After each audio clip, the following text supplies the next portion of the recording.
तो दोस्तों आज हो गया 26 मार्च 2021 बिहार समेत देश दुनिया की बड़ी और ताज़ा समाचार लेके आए सिर्फ आपके लिए। चलिए फटाफट खबर शुरू करते हैं। उससे पहले चैनल को अब तक सब्सक्राइब ना किया हो तो फटाफट चैनल को सब्सक्राइब कर दे, लाइक कर दे, शेयर कर दे, ताकि इसी तरह की खबर आप हर रोज देख सके। चलिए शुरू करते हैं आज की पहली बड़ी खबर।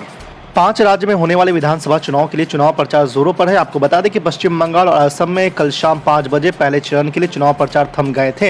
ऐसे में सभी राजनीतिक पार्टियों के नेता एक दूसरे पर जमकर बयानों के तीर चला रहे थे। यहाँ के झाड़ग्राम पहुंचे गृह मंत्री अमित शाह ने जनसभा को संबोधित करते हुए कहा कि दीदी के रहते हुए आपको मलेरिया से छुटकारा नहीं मिलेगा।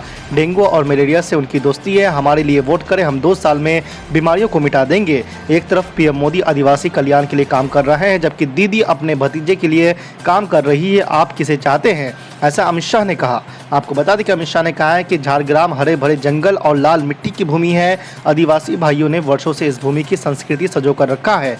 माँ माटी मानुष का नारा देकर दीदी सत्ता में तो आई, लेकिन आपके लिए कुछ भी नहीं किया। आज की दूसरी बड़ी खबर, आरएसएस पर अक्सर निशाना साधने वाले कांग्रेस के नेता राहुल गांधी गुरुवार को कहा कि अब वो आरएसएस को संघ परिवार नहीं कहेंगे। कांग्रेस के पूर्व अध्यक्ष राहुल गांधी ने ट्वीट करते हुए कहा कि मेरा मानना है कि आरएसएस और संबंधित संगठन को संघ परिवार कहना सही नहीं है। परिवार में महिलाएं होती हैं, बुजुर्गों के लिए सम्मान होता है, करुणा और स्नेह की भावना होती है, जो आरएसएस में नहीं है। अब आरएसएस को संघ परिवार नहीं कहूंगा। आपको बता दें कि इस महीने की शुरुआत में अमेरिका के कॉर्नेल यूनिवर्सिटी के एक वर्चुअल कार्यक्रम को संबोधित करते हुए राहुल गांधी ने आरएसएस पर जमकर हमला बोला था।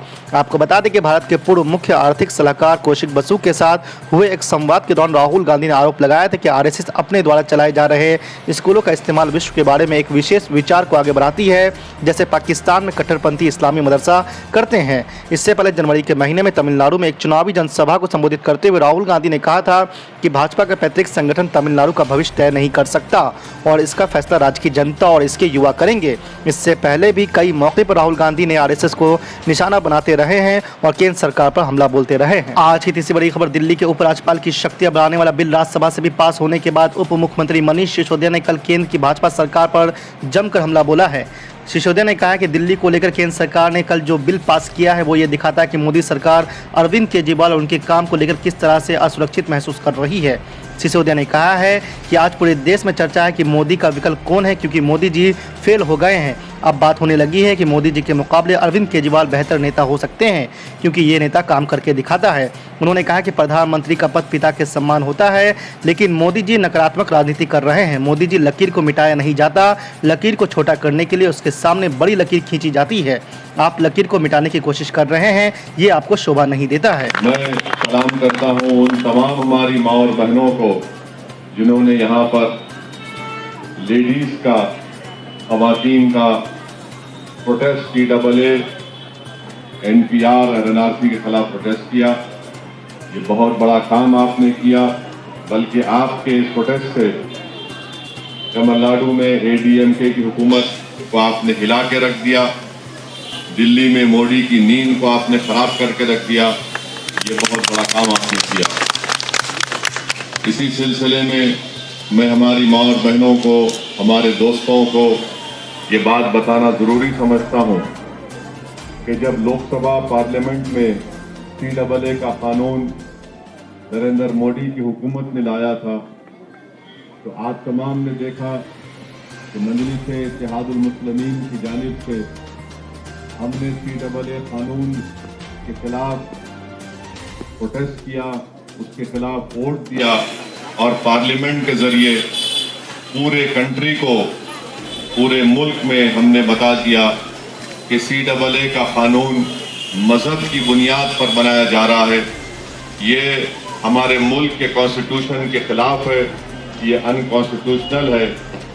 और मजलिस इत्तेहादुल मुस्लिमीन की तरफ से मैंने पार्लियामेंट में इस CAA कानून को काला कानून, ब्लैक लॉ बताकर मैंने उस कानून की कॉपी को पार्लियामेंट में फाड़ दिया। मेरे अजीज दोस्तों और बुजुर्गों, ये अनकॉन्स्टिट्यूशनल कानून है जो BJP और ADMK ने मिलकर बनाया है, और ADMK ने इस कानून के बनाने में तायीद भी की। दूसरी बात, मैं हमारे भाइयों को, हमारी माँ और बहनों को बताना ज़रूरी समझता हूँ कि जब लोकसभा में CAA कानून का बिल पास हो रहा था तो मैंने उस कानून में अमेंडमेंट पेश किए, तरमीमात को पेश किया, और मैंने उस अमेंडमेंट में ये कहा कि इस PAA कानून को रिलीजन से नहीं जोड़ना चाहिए, मजहब से नहीं जोड़ना चाहिए। और मैंने कहा कि रिलीजन का नाम निकाल दो।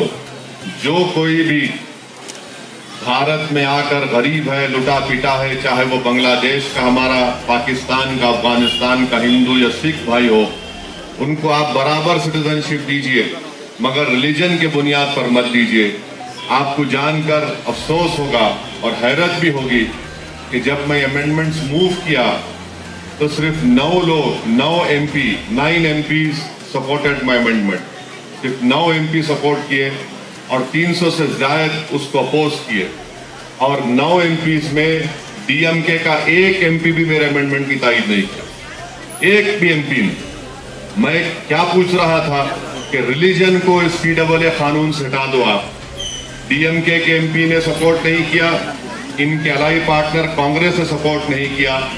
अब आप खुद फैसला करो कि आज DMK आकर आपसे वोट का मुतालबा करती है, आप वोट देने के लिए कहती है।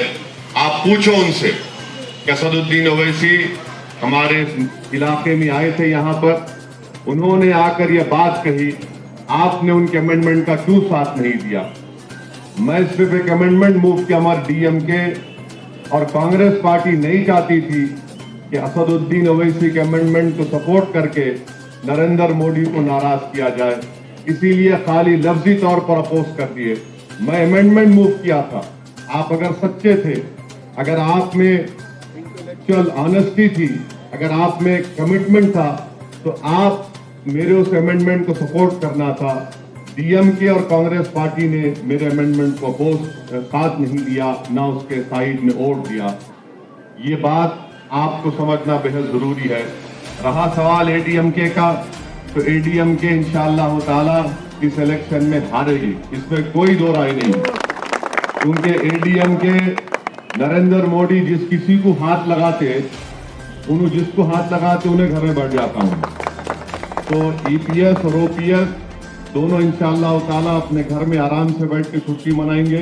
वो इलेक्शन नहीं जीतने वाले हैं, क्योंकि नरेंद्र मोदी को हाथ मिला लिए। इसलिए नरेंद्र मोदी से जो कोई भी हाथ मिलाता, उनका हाल यही हो जाता है। तीसरी बात यह है कि AMMK पर, जिसके साथ हमारी पार्टी ने अलायंस किया है, हमने TT दिनाकरन साहब के साथ अलायंस किया है। और क्यों किया मैं बताता हूँ आपको। बहुत से लोग अभी हमारे स्टूडियो के दोस्त एक बात बता रहे थे, मैं आप पे बात बताना जरूरी समझता हूं कि DMK में जितनी मुस्लिम लीडरशिप है वो कोई काम की नहीं है, बेनाम की लीडरशिप है। सिर्फ नाम के लिए उनको दिखाते, एक डॉक्टर मस्तान है खाली दिखाने को कि एक मुसलमान वहां पर है। इनकी कोई वैल्यू नहीं है DMK में, इनकी कोई इज्जत नहीं है।